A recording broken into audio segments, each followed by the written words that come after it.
Sir పేరు సిద్ధయ్య నాయుడు అండి. ఇప్పుడు సార్ చెప్తారు మనకి. సో అంటే సార్ ఇప్పుడు కౌంటింగ్ ఉంది సార్ 4వ తారీఖు. సో అంటే ఎవరు వస్తారు సార్ మళ్ళీ మనకు కాబోయే కొత్త సీఎం ఎవరని అనుకుంటున్నారు? ఎవరు వచ్చినా కూడా రాష్ట్రంలో ప్రజల సంక్షేమం కోసం అభివృద్ధి కోసం పాటుపడాలి. సంక్షేమం మాత్రమే ఉంటే చాలదు. రాష్ట్రంలో అనేక ఇరిగేషన్ ప్రాజెక్టులన్నీ కూడా పక్కన పడిపోయినాయి, రోడ్లన్నీ గుంతల పాలైనాయి. కాబట్టి అలాంటి అభివృద్ధి కూడా ఒకవైపు ఉంటే ఇంకోవైపు సంక్షేమం చేసినా పర్వాలేదు. ఒకే సంక్షేమం అంటే రాష్ట్రం అభివృద్ధి చెందదు. కేవలం ఓట్ల కోసం చేసే ప్రజా సంక్షేమ పథకాలు మాత్రమే ఉంటున్నాయి. అభివృద్ధి కార్యక్రమాలు చేపడితే ఇప్పుడు సెంట్రలైజేషన్ రాష్ట్రం అంటే ఒక రాజధాని అంటూ ఉండాలి.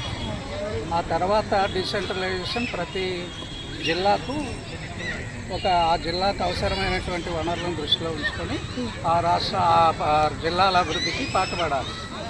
అంతే తప్ప ఎక్కడో దూర ప్రాంతాన్ని తీసుకుని రాజధాని పెడితే ఇక్కడ ఉన్నటువంటి 400, 500, 600 కిలోమీటర్ల దూరం నుంచి ఆ ప్రదేశానికి ఎలా చేరుకోవాలి? సామాన్య ప్రజలు చాలా ఇబ్బందులు పడతారు. కాబట్టి ఏ ప్రభుత్వం వచ్చినా కూడా ప్రజల క్షేమాన్ని దృష్టిలో ఉంచుకొని, రాష్ట్ర అభివృద్ధిని దృష్టిలో ఉంచుకొని వేల కోట్ల రూపాయలను కేవలం సంక్షేమ పథకాలకి ఖర్చు పెట్టకుండా రాష్ట్రంలో ఉన్నటువంటి నీటి వనరుల సదుపాయాలను, భూములకు నీరు ఇచ్చేటటువంటి ప్రాజెక్టులను చేపట్టాలి. అలాగే ఎక్కువ మందికి ఉపాధి కల్పించేటటువంటి పరిశ్రమలు స్థాపించాలి. దానివల్ల ప్రజలకు ఉపాధి జరుగుతుంది, వాళ్ళ ఆదాయాలు పెరుగుతాయి, తద్వారా సంక్షేమం అనేది పెరుగుతుంది. కేవలం డబ్బులకు అకౌంట్లో పడినంత మాత్రాన వాళ్ళు కేవలం విలాసవంతమైనటువంటి ఖర్చుల కోసమే ఖర్చు పెడతారు. కాబట్టి ఇలాంటి కార్యక్రమాలు కాకుండా రాష్ట్ర అభివృద్ధి కోసం చేపట్టే కార్యక్రమాలు చేపడితే బాగుంటుందని నా అభిప్రాయం.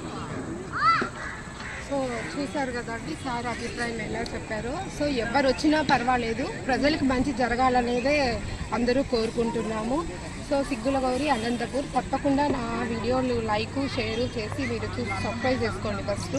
సో ఖచ్చితంగా మీకు ఉపయోగపడే వీడియోలే పెడతాము. Thank you so much.